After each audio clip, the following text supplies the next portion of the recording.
We've all seen depictions of flying machines in movies and TV, but what about the real thing?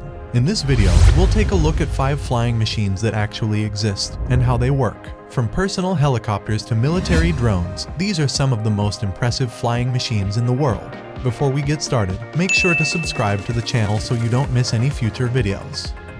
Number 1. Kitty Hawk Flyer Aircraft. Kitty Hawk is shutting down its Flyer program, the aviation startup's inaugural moonshot to develop an ultralight electric flying car designed for anyone to use. The company, backed by Google co-founder Larry Page and led by Sebastian Thrun, said it's now focused on scaling up Hoverbike, a sleeker, more capable electric aircraft that is quiet, fast, and can fly and land anywhere autonomously. Kitty Hawk is laying off most of Flyer's 70-person team, TechCrunch learned. A few employees will be brought over to work on Hoverbike, according to the company. Those who are laid off will receive at least 20 weeks of pay, plus tenure depending on how long they were with the company. Former workers will also receive their annual bonus and have their health insurance covered through the end of the year.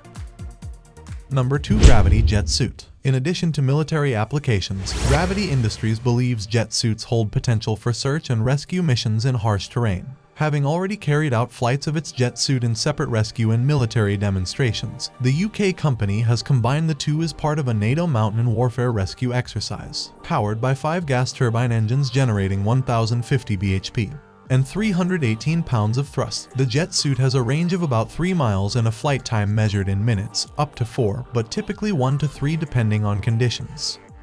Number 3. Flyboard Air. The Zapata Flyboard Air, the jet-powered personal aerial vehicle, capable of VTOL and unprecedented individual mobility. The Zapata technology platform is the safest, easiest, lightest, most maneuverable personal aviation system ever created. Inventors have been chasing the dream of personal flight for decades, but no one else has achieved it in the way that Zapata has. Zapata's unique and innovative approach comes from its experience in hydroflight, its use of turbine engines over conventional electric propellers, and the use of intuitive flight controls designed around the human body. Frankie Zapata has done it. He has created a real hoverboard, the first working one ever made. The new equipment uses a jet turbine engine to fly around. Zapata released the first video of his latest invention, the Flyboard Air. Gone is the jet ski, gone is the hose, and gone is the tether.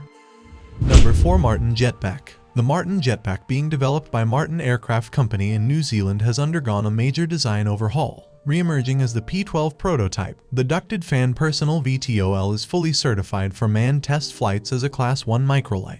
The first commercial sales, now expected in mid-2014, will be for first responder applications, such as rescue, fire, and police missions. According to the company, sales to individuals will follow shortly after the initial models are vetted in field use. Glenn Martin, founder of the Martin Aircraft Company, has been actively developing the Martin Jetpack for over 30 years, and the P-12, as the name suggests, is the 12th prototype. Initially working at night in the family garage on a budget of $20 per month, the first serious attempts to bring the Jetpack to market began in 2010. With the unveiling of the P-12, it seems Martin's vision is now almost ready to leap into production.